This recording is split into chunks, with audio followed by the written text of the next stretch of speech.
Heart to heart with ceiling fan man.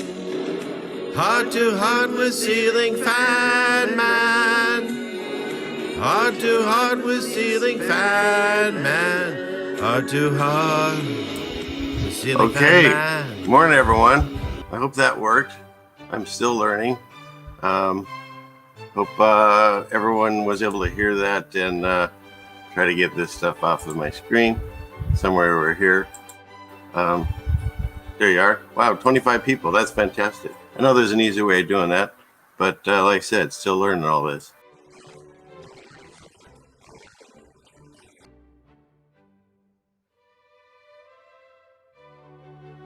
Good morning, sir. Aloha. Aloha. How are you doing, Brother Ceiling Fan Man? Good.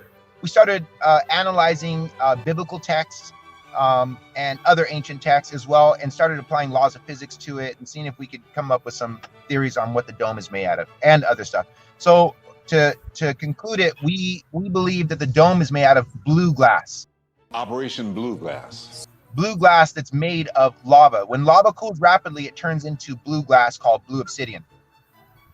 So that would explain why the sky is blue, even though air is clear. It would explain why water's blue, even though water's clear during the daytime, because it takes upon the hue of the color of the container in which it's in. Just like right now, I have a glass of water, but this water is not blue. It just appears to be blue because it's in a, yeah, there you go. Yours appears to be clear. If it was a red cup, it would appear to be red. It also explains how we're getting rainbows. So you need a prism indoors to create a rainbow, but outdoors you don't need one. You can just turn on your sprinkler. And the reason why we believe it to be lava is not only does Job 37:18, when it's explaining what the firmament is, a molten looking glass, but also it makes sense because it also explains shooting stars. Shooting stars. A shooting star. The byproduct of obsidian is something called perlite, and it's abundant here on Earth, which means we'll never run out of it. We have so much perlite here on Earth that we have storehouses in every country of millions of tons of this stuff called perlite. We mine it here on Earth. The thing is, we don't know how it's so abundant here on Earth, because the only way to make it is the byproduct of obsidian. You can't artificially make it. So where is it coming from? I say that's what shooting stars, meteors, asteroids, all that stuff are, because as the dome is above our head and it's a rotating dome with the stars attached to it, it's shedding itself. That's part of its strength, is that it's continuously renewing itself, and it's continuously shedding itself as well. And the stuff that we call shooting stars, that's just a name for a phenomena, for a light falling towards the Earth that we see. But they're not stars, obviously. What are they? Well, they're pieces of perlite. Perlite, when it's found here on Earth, we mine it, and it's a kind of a charcoaly gray color. To get it the white color that we're used to, they have to put it into a furnace, raise it to 800 degrees Fahrenheit, and then it does this kind of popcorn effect. It turns bright white. It expands like 20 to 30 times its normal size, and it leaves a long streaking white tail behind it.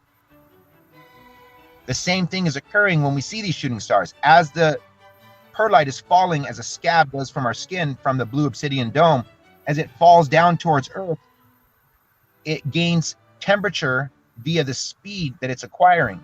Once it reaches 800 degrees Fahrenheit, it turns bright white, expands 20 to 30 times its normal size, and leaves a long streaking white tail behind it. And that's why I believe we have abundant amount of perlite here on Earth.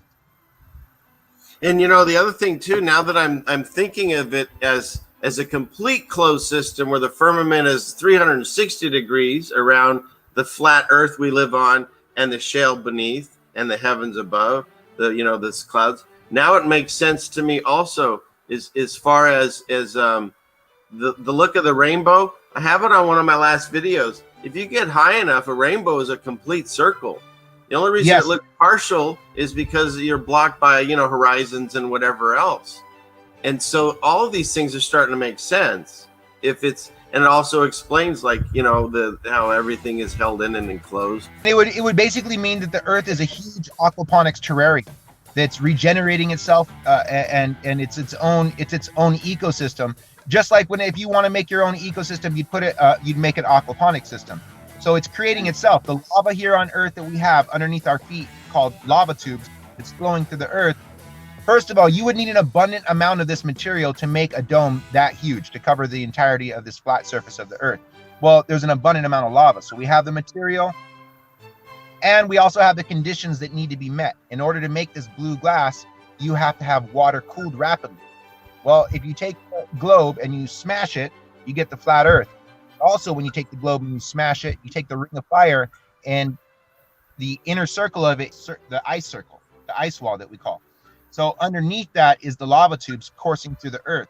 Those are pushing out at the extremities of this ice wall, and it's forming via Passion's law. If you guys want to look up Passion's law, that's how I believe in Genesis in the very beginning it was actually created, because a 360-degree angle, as it's rising up upon itself, instead of falling in, because it's a perfect circle, it met at the zenith, at the center. And what keeps it so strong is that it's rotating. It's a dome, which is the strongest structure, and it's made out of glass, and it's renewing itself. First off, the first thing I realized in Volcano, the most viewed eruption of a volcano, because you're stating you can't find one on the internet. The one that has the most views right now from 2008 with 7 million views. It's obviously just complete fake. Like someone did it in their backyard studio. It's just garbage. Right. It looks like something out of a Hollywood movie.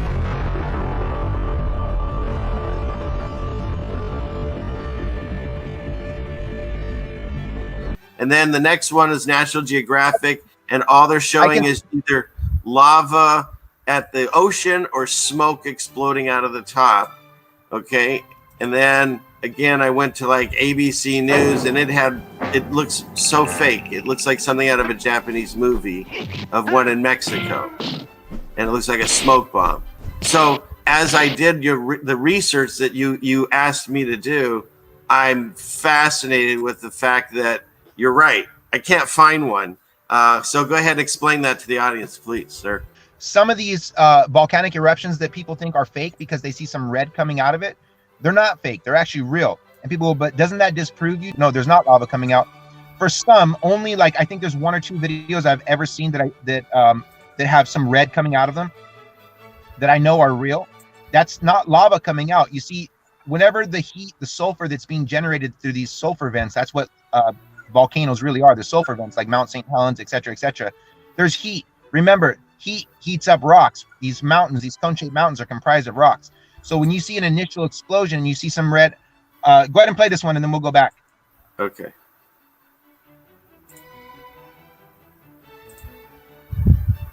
I mean, it just looks so fake. But this one is this is the number one. When you look up volcanoes exploding in YouTube, this is the number one return.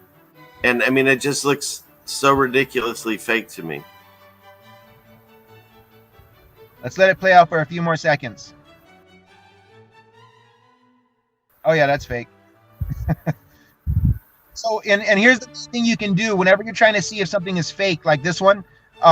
See if there's any amateur footage of it, because the odds that there would not be one single amateur footage of this amazing explosion are zero. Right. Zero. That nobody would capture it with their camera phone. So that's number one that you always want to look for. And then you want to look for ones that are actually valid, like Mount St. Helens or the recent explosion in Indonesia. When you see those eruptions, you see nothing but sulfur coming out of them, because that's what they are. They're sulfur vents. There are a few videos where you see a little bit of red trickling out for about 30 seconds. That isn't fake. That's real. What that is see, this is hot. This is hot sulfur, hot ash. And as they're blowing their cap or their top, the rocks that are in the way are rolling down the mountain, and they're coal red. So at nighttime, the contrast of the dark sky, the coldness of the air, and the hot rocks, you'll see a couple of red things coming down the mountain. That's it. And then for the remainder, after about 30 seconds of the initial explosion, you'll see only sulfur and ash coming out. So there was another one here. I'll throw this one up. This is the thing, though. It's like, this is supposedly mainstream news. Like this one says it's of ABC News volcanic eruption, sending it into Mexico. And again, I say this darn thing looks fake to me. It looks like something I'd see on, I don't know, MacGyver or the A-Team. I mean, what is that? Well, let me explain to you, man. In the very initial beginning, when you showed that, we saw an explosion, right? And then we saw a little bit of red come out, and now all we're seeing is ash, right? There you go. That's it. And now it's just smoke. Okay, so it's because it's a capped mountain. So these sulfur vents that are releasing and exploding, there's heat generated in there. So the initial is going to cause some red rocks to be flown out. That's it. But you see no lava trickling down the mountain, no lava coming up afterwards. So this video has been shown several times. That's a legit video. But you notice no red lava flowing down, no red lava flowing up in the air. The initial explosion that's blowing off the cap is hot. It's hot. So these rocks that are being exploded into the air, that combustion, that explosion is causing the initial little bit of red that we see. So that's a legit video, but that isn't lava. All that is the cap when it's being blown, the heat underneath, the explosion, it's causing a little bit of those red coal rocks to be bursted out. And that's what we would expect. Then you don't see that any longer. You see the same thing in Yellowstone. When they have their sulfur vents and new ones erupt, when you catch them from the beginning, you see a little bit of red because it's exploding the crust that was initially covered with heat, sulfur heat that's heating up these rocks. That's why they explode, because the heat is so high. Hi. Are you high? I am so high. I am so high. That eventually it gets it to explode. Now, how everybody can know for sure, like totally, that there are no cone-shaped mountains that spew lava out of them is just apply the laws of physics. When you apply the laws of physics, first of all, we don't see any on video, right? Even the video that Ceiling Fan Man just showed, that was I honestly did. Everyone in the chat can look, but try to find it. He posted that to me, and I can't find other than what we just saw, and that's it. There's no lava flying down or shooting up. And again, everything in this world is to scare us and put fear in us. And every time you show a volcano, it's always erupting, destroying. It's always the catalyst of destruction in the movies. Shoot, there was one year they put out 2 volcano movies in a row. Like it's always about that. Super volcanoes. Heck, we got that, was it Mount Rainier, that they say any day it's going to just blow up and just kill everyone. And when we did have a volcano blow up here, I wasn't here, but my wife was at the time. And all it was ash. They just were covered in ash. But there was no like shooting lava ever the entire time. So yeah, everything you're telling me, I can't disprove. And before you got here, I told everyone, everything anyone ever talks about in our life is a theory unless we can actually do it. We'll never know the things. And even the people in the white coats that think they know everything and have their degrees, if they haven't gone up there and experienced it themselves, it's all theory. But we got some really cool theories, I think. Go for it, man. But volcanoes being a hoax isn't a theory. That's a fact. I live on the most active lava flow on Earth. Hawaii has the most active lava flow on Earth. And that's how I found out about this hoax. I was an Expedia agent. I was doing sales for Expedia local agents in Hawaii, selling tours and cruises and activities and stuff like that. One of our activities was the volcano adventure, where you fly over a helicopter to see the volcano. You get to walk the dormant lava tubes and go in the water and see it flowing into the water. Long story short, that was the thing I was most excited about. I was doing all kinds of other adventure tours, but that was the one I was looking forward to, because on the brochure itself, it had a huge volcano with lava flowing out of it. I couldn't wait to see that. So when I went there, I was really, it was great and everything, but I was really disappointed because I wasn't, after the 2-day adventure, I wasn't able to see the cone-shaped mountain. So I asked the expert volcanists that were there. They have expert geologists and volcanists that are there. Live long, Tipao, and prosper. And I asked them, I said, hey, can you guys show me? I work for Expedia. Can you guys, I know you probably don't show the tourists because it's too dangerous, but can you show me the cone-shaped mountain where the lava is coming out of it? And they laughed and they said, oh, no. That's not how lava comes out of the earth. Lava comes from, those dormant lava tubes that we're walking through? That's how it comes out 95% of the time. 5% of the time, it can come from erupting volcanoes, like in the past, like Pompeii, and maybe in the future. And I was like, but I don't get it. The brochure shows a lava, and they go, well, that's just to sell it. And so at that time, I wasn't a truther, Ceiling Fan Man. So I was just scratching my head. It took me years of going back over and over again to finally be like, oh, it's a lie. It's so what they're selling us is a lie. It's how the dinosaurs went extinct. It's how they sell all these different scare tactics like super volcanoes. But the volcano hoax is 100% not true, because first of all, what I'm telling you, that lava comes from underground lava tubes, not from cone-shaped mountains. Expert volcanists say the same thing as me. Logical decision, logically arrived at. They just say on rare exceptions, it can come from a cone-shaped mountain. And you know what? I got to say, the one time I get to experience that, when we were in Hawaii, we went to see where the Big Island volcanoes are erupting. All you could do was walk across it was like, I don't know, miles, it seemed like, of lava flow where it's shooting out into the ocean from underground, just like you say. It was running along tubes, and then it would spill out into the ocean. We were promised the same thing. I was one of those guys that's like, I gotta see this, and I didn't see it either. And I never thought twice about it, because I'd seen it on National Geographic plenty of times. I know what it looks like. In my mind, I experienced it, because I saw the lava flow. I saw it in the ground. I saw it in the mountain. I experienced it, but I didn't. I put it together in my head because of what I saw on television. Yeah. And remember this, Ceiling Fan Man, when you went to the Big Island, you did see a big cone-shaped mountain right there, right? Mauna Kea. Yeah. What did it have on top of it? It was snow-capped. Yes. Why? Another thing to remember, folks, is that just like Ceiling Fan Man says, he went there as a tourist to check it out. It's the #1 tourist attraction on the Big Island of Hawaii. If it was dangerous, like they say, there wouldn't be stores nearby it. There wouldn't be tourists taking pictures. It moves slowly. It moves like the blob. It's not devastating people like they try to. And these eruptions that we see, these huge eruptions on National Geographic, all those are, every single time, you can check any footage to see if I'm wrong. Every single time it's a pan-in shot. That means they zoom right in. So they're alluding to you that it's a cone-shaped mountain, but the pan-in shot, and all it is this. It flows real slowly onto the earth from these underground lava tubes. But on occasion, as it's flowing onto the earth, it meets a cavity or a hole, and it fills that hole. And when it does, its tremendous weight, force, pressure, and heat causes debris from the outside of that hole to fall within it. And most people think, because they've seen too many movies, that the rocks and the trees that fall inside of it just kind of melt and sink. No, they become instant projectiles, just like if you drop water into an oil pan. So these eruptions of choo, and then, these noises that you hear and these big red things that you see coming out, that's because these lava beds are full of lava, and as they're pressing on the borders of this cavity, debris falls inside of it. When that happens, they're zooming in on it, and then they get their money shot. That's how they get away with that. Same thing I'll ask you to do on this. If we all know that a mountain is comprised of rocks mostly, of course, dirt and soil and trees and stuff like that too, but it's comprised of rocks. Rocks have a melting point.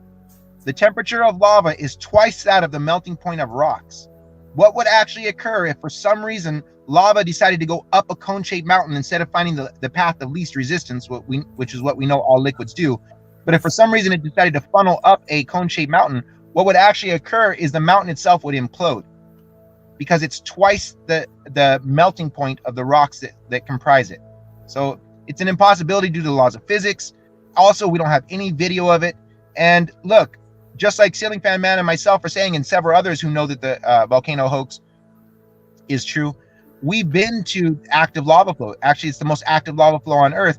And is it dangerous at all? Of course not. People have houses right next to it. There's a Costco right across the street. It's not dangerous.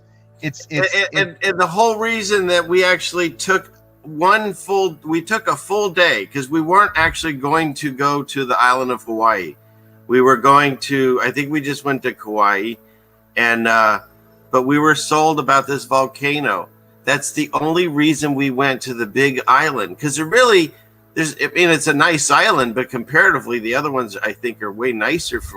I haven't been to all the different ones, but the only reason we went there was for this volcano hoax. And you never know until you look into something that it's a lie. Like, for example, earthquakes. How are earthquakes created? Well, supposedly tectonic plates. It's not tectonic plates. Tectonic plates are necessary on a globe model. They're a lie. There's no proof of tectonic plates underneath the earth at all. Tectonic plate theory assumes somehow, or alludes to, that if California were to have a big enough earthquake, that part of California could crack off and float into the ocean. Well, we're all one big continent. We're all together on a landmass. It's just because of the sea level you have what's called islands. That's all, right? So what is causing these earthquakes? Well, what we see in reality is the earth caving in.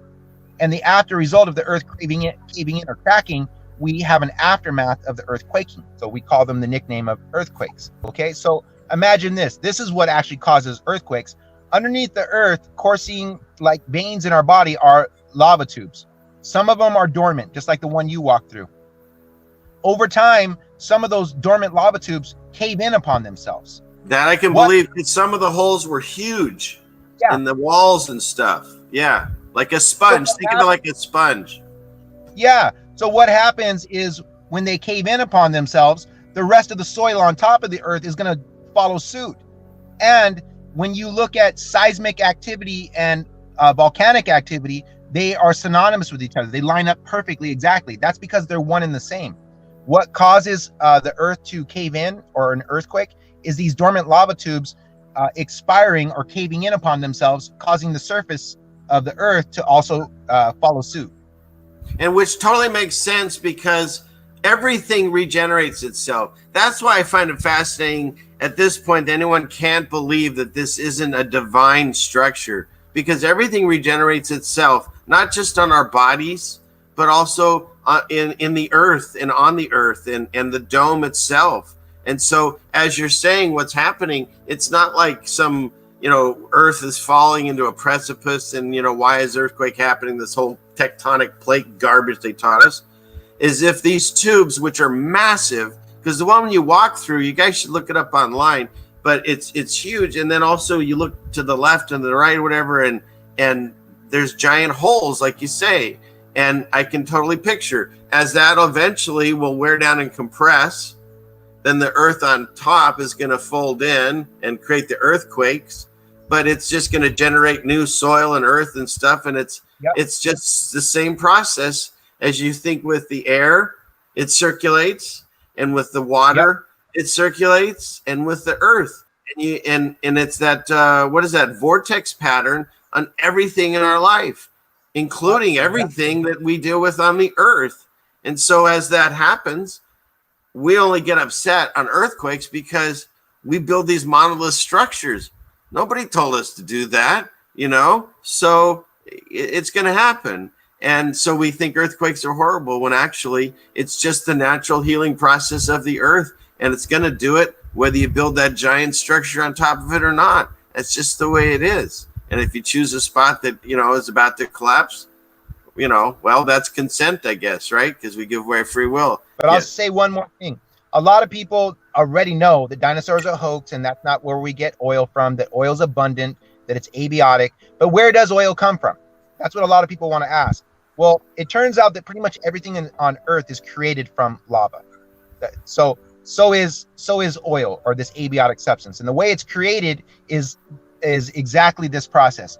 So the active lava tubes that have lava coursing through them, the way they're created is the outer portion of the lava creates a shell around itself, because the earth around it cools it just enough to harden into what we call a lava tube, allowing the inner lava to stay heated and continue to flow. But it's releasing heat from the external portion of the lava tube on top of it. And the compactness, the hard compactness of earth, is creating pressure. The methane that's released, that's compacted with the pressure, creates an abiotic substance called crude oil. Crude oil is abundant on Earth, and we're never going to run out of it. And that's how it's created. It's created from the methane release in combination with the hard compactness of the Earth to release a substance called abiotic fluid, abiotic oil. This oil is continuously being made. It's always being made, and it runs off into these dormant lava tubes. So we have lava flowing through the active lava tubes, and we have oil flowing through these dormant lava tubes under the earth. And as it flows down, it catches up in reservoirs, and that's how we're able to find a reservoir and pump it. And it's the same reason why if you go to a reservoir and you pump it and it's dry, you come back 8 months later and it's halfway filled up again. Satellite tracking continues.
Satellite tracking continues.